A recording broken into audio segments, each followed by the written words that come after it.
കഞ്ചാവുമായി യദുകൃഷ്ണൻ പിടിയിലായ സംഭവത്തിൽ വിശദീകരണവുമായി എക്സൈസ് ഉദ്യോഗസ്ഥൻ അസീസ് തനിക്ക് ഒരു രാഷ്ട്രീയവുമില്ല, മുഖ്യമന്ത്രിയുടെ മെഡൽ വാങ്ങിയ ആളാണ് താൻ. 23 വർഷമായി ആത്മാർത്ഥമായി ജോലി ചെയ്യുന്നയാളാണ്. ഇത്തരം ആരോപണങ്ങളിൽ വലിയ സങ്കടമുണ്ട്. യദുകൃഷ്ണനെ ഒരു പരിചയവുമില്ല. എക്സൈസ് ഇൻസ്പെക്ടർക്കൊപ്പം സംയുക്തമായി നടത്തിയ പരിശോധനയിലാണ് കഞ്ചാവ് പിടികൂടിയത്. CPM ആരോപണം പൂർണ്ണമായി തള്ളുന്നുവെന്നും അസീസ് വ്യക്തമാക്കുകയുണ്ടായി. വിവരങ്ങളുമായി CG ഉമേഷ് ചേരുന്നുണ്ട്. ഉമേഷ്, ഈ എക്സൈസ് ഉദ്യോഗസ്ഥൻ ഈ യദുകൃഷ്ണൻ പിടിയിലായ സംഭവത്തിൽ എന്ത് വിശദീകരണമാണ് നൽകുന്നത്? ലക്ഷ്മി, ഇന്നലെയാണ് യദുകൃഷ്ണനെ കഞ്ചാവുമായി എക്സൈസ് പിടികൂടിയത്.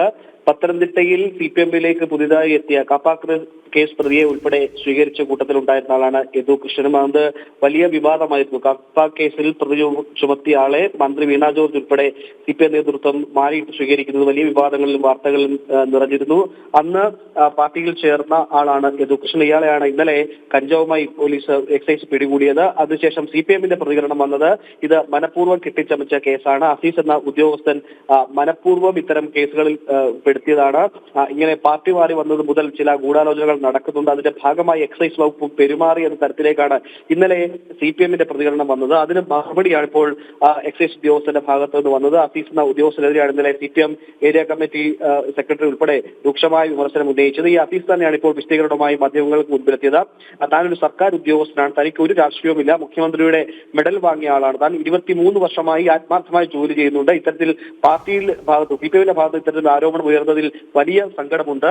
ഇത്തരം കുറ്റകൃത്യങ്ങൾ കണ്ടെത്തുകയും തടയുകയും ചെയ്യുമ്പോൾ ഭരിക്കുന്ന പാർട്ടിയുടെ ഭാഗത്ത് ഉൾപ്പെടെ വലിയ പിന്തുണയാണ് ലഭിക്കേണ്ടത്. എന്നാൽ പിന്തുണയ്ക്ക് പകരം ഇത്തരത്തിൽ കുറ്റപ്പെടുത്തുന്ന ഇടപെടലുകളാണ് വരുന്നത്. താൻ മാത്രമല്ല, എക്സൈസ് ഇൻസ്പെക്ടറുടെ ഉൾപ്പെടെ സംയുക്തമായ പരിശോധനയിലാണ് ഇങ്ങനെ കഞ്ചാവ് പിടികൂടിയത് കൃഷ്ണനിൽ നിന്ന്. അതല്ലാതെ മുൻവൈരാഗ്യവും മുൻ പരിചയവും ഇല്ല. ഇത്തരം ആരോപണങ്ങളെ തള്ളുന്നു. മാത്രമല്ല തന്നെ മാനസികമായി ഏറെ ഇത് ബുദ്ധിമുട്ടിക്കുന്നുണ്ട്. കാരണം ഭരിക്കുന്ന പാർട്ടിയാണ് ഇത്തരത്തിൽ ആരോപണം മുന്നോട്ട് വെച്ചത്. അതുകൊണ്ട് തന്നെ തനിക്ക് പലതരത്തിലുള്ള ഭീഷണികൾ ഉണ്ടാവാൻ സാധ്യതയുണ്ടെന്ന ആശങ്കയും അദ്ദേഹം പങ്കുവച്ചിരുന്നു. ഇന്നലെ യദുകൃഷ്ണനെ പിടികൂടിയ സമയം മുതൽ തന്നെ CPM മുന്നോട്ട് വന്ന പ്രധാനപ്പെട്ട ആരോപണം മറ്റു പാർട്ടികൾക്ക് വേണ്ടി, പ്രത്യേകിച്ച് BJP ഉൾപ്പെടെയുള്ള മറ്റു പാർട്ടികൾക്ക് വേണ്ടി എക്സൈസ് വകുപ്പിലെ ചില ഉദ്യോഗസ്ഥർ പെരുമാറുന്നുണ്ട്. അതിന്റെ ഭാഗമായി ഇന്നലെ അറസ്റ്റ് ഉണ്ടായത് എന്നതാണ് ഇന്നലെ CPM ജില്ലാ നേതൃത്വവും ഏരിയ കമ്മിറ്റി സെക്രട്ടറിയും ഒക്കെ പറഞ്ഞത്. അതിന്റെ മറുപടിയാണ് ഇപ്പോൾ എക്സൈസ് ഉദ്യോഗസ്ഥനായ അസീസ് വ്യക്തമാക്കിയിരിക്കുന്നത്. ഈ യദുകൃഷ്ണനെതിരായ കഞ്ചാവ് കേസ് കള്ളക്കേസാണെന്ന CPM ആരോപണം തള്ളിക്കൊണ്ടാണ് ഇത്തരത്തിൽ എക്സൈസ് ഉദ്യോഗസ്ഥൻ അത് വ്യക്തമാക്കുന്ന റിപ്പോർട്ട് വന്നിരിക്കുന്നു. അങ്ങനെ തന്നെയാണ്. ഉമേഷാണ് വിവരങ്ങൾ നൽകിയത്.